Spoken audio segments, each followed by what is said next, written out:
नमस्कार। आज हम भारत के दो बहुत पुराने और असरदार दर्शनों की थोड़ी गहराई में उतर रहे हैं। बौद्ध धर्म और जैन धर्म। हाँ बिल्कुल, हमारे पास बौद्ध और जैन धर्म उदय एवं सिद्धांत नाम के स्रोत से कुछ खास जानकारियां हैं, तो कोशिश करेंगे इन्हें समझने की। जरूर। आप सोचिए, 6ठी शताब्दी ईसा पूर्व का भारत कैसा माहौल रहा होगा। एक तरफ तो वो नए राज्य बन रहे थे, महाजनपद जिन्हें कहते हैं। हाँ बिल्कुल।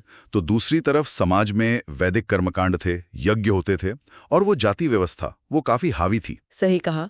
और इसी माहौल में यूँ समझिए कि एक तरह की उथल पुथल थी। हाँ। कुछ लोग थे जो मतलब इन स्थापित चीजों से शायद उतने संतुष्ट नहीं थे, वो कोई नई राह खोज रहे थे आध्यात्मिक शांति के लिए। तो वहीं से ये नई सोच निकली। बिल्कुल।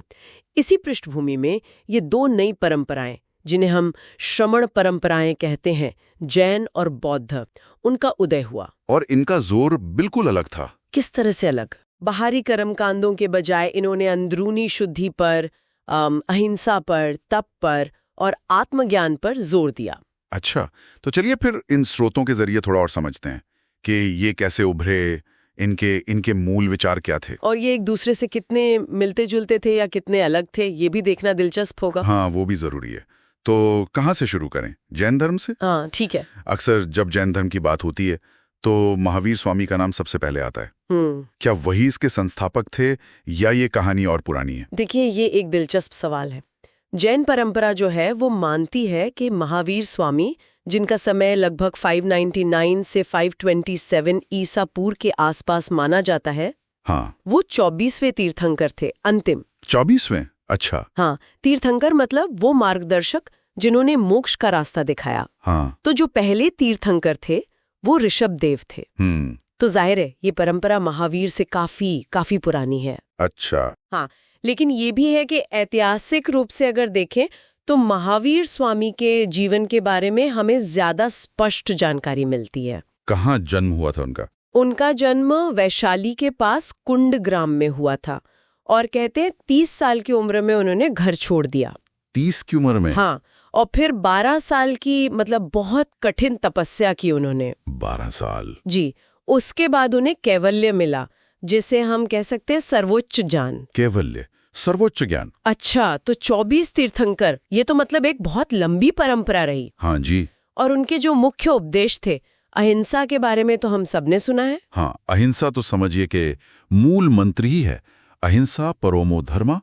और जैन धर्म में इसकी व्याख्या बहुत गहरी है, बहुत सूक्ष्म। कैसे? मतलब सिर्फ शारीरिक हिंसा नहीं, मन से, वचन से, कर्म से किसी भी तरह से किसी को कष्ट न पहुंचाना। मन, वचन, कर्म, तीनों से। हाँ, और इसके साथ 4 और महाव्रत है, कुल मिलाकर 5 महाव्रत। वो कौन से हैं? सत्य बोलना, अस्तेय यानी चोरी न करना, ब्रह्मचर्य का पालन करना, और अपरिग्रह मतलब जरूरत से ज्यादा चीजें, संपत्ति वगैरह इकट्ठा न करना। अपरिग्रह, जरूरत से ज्यादा जमा न करना। बिल्कुल।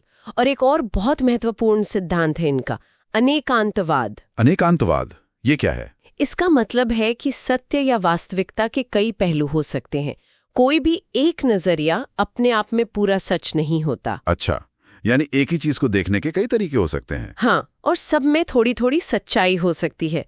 देखिए, ये सोच आज के समय में भी कितनी जरूरी लगती है ना? बिल्कुल, जहाँ इतने अलग अलग मत हैं। हाँ, और मोक्ष के लिए उन्होंने त्रिरत्न बताए, सम्यक दर्शन यानी सही विश्वास, सम्यक ज्ञान यानी सही ज्ञान, और सम्यक चरित्र यानी सही आचरण। ये तीनों जरूरी माने गए। ठीक है, ये तो जैन धर्म की बात हुई। अब आते हैं बौद्ध धर्म पर।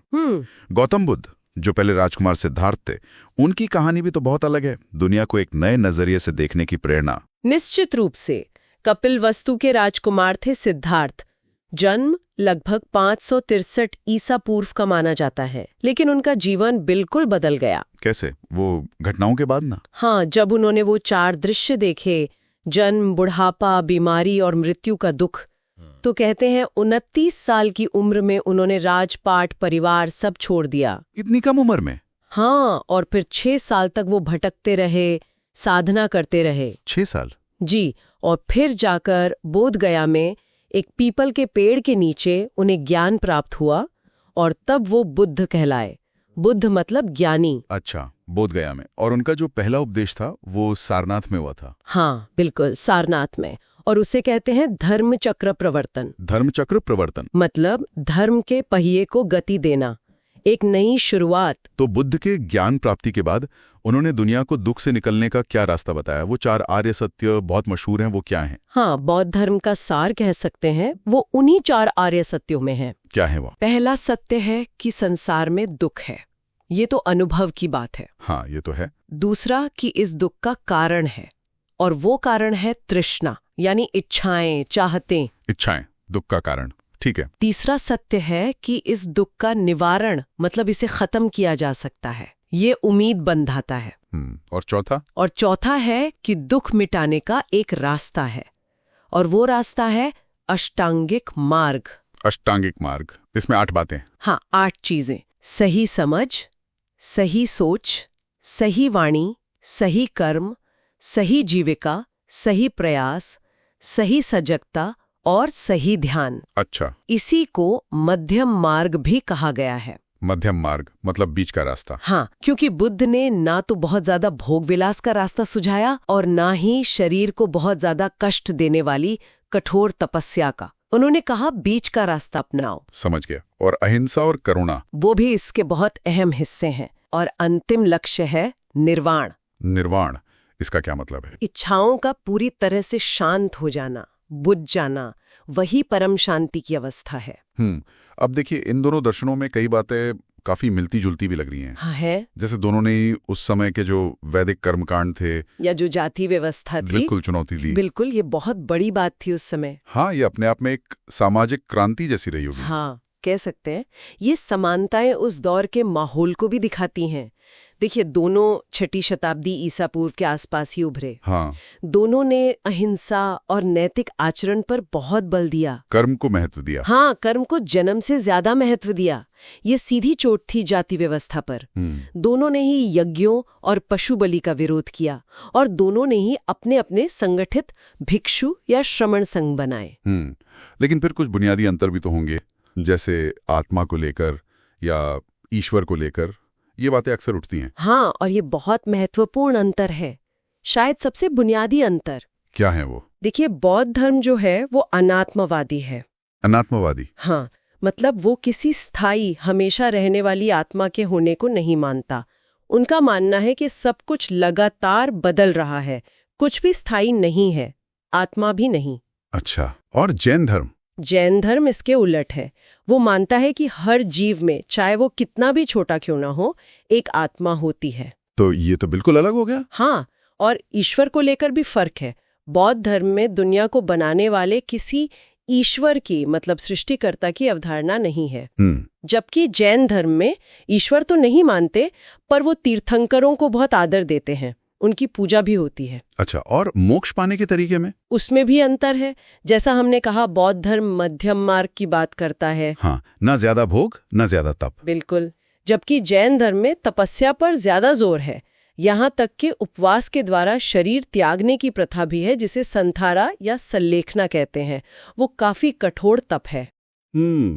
भाषा का भी फर्क था शायद। हाँ, ये भी एक अहम बात है। बुद्ध ने आम लोगों तक पहुंचने के लिए पाली भाषा का इस्तेमाल किया, जो उस समय आम बोलचाल की भाषा थी, पाली। और महावीर स्वामी ने अर्धमागधी का प्रयोग किया। अच्छा, तो ये काफी सारे अंतर हो गए। जी। अब ये बताइए कि इनका असर, इनका फैलाव कहाँ तक हुआ? क्या दोनों एक जैसे फैले? नहीं, इसमें भी काफी अंतर रहा। जैन धर्म जो है वो मुख्य रूप से भारत में ही फैला, खासकर पश्चिमी भारत जैसे गुजरात, राजस्थान और दक्षिण में कर्नाटक वगैरह में। ज्यादातर भारत में ही रहा। हाँ, और इसे व्यापारियों का समर्थन ज्यादा मिला। वहीं दूसरी तरफ बौद्ध धर्म को देखिए, उसे सम्राट अशोक जैसे बड़े शासकों का संरक्षण मिला। अशोक का? हाँ, वो तो बहुत बड़ा नाम है। बिल्कुल। तो अशोक के समय में बौद्ध धर्म न केवल पूरे भारत में फैला, बल्कि भारत के बाहर भी गया।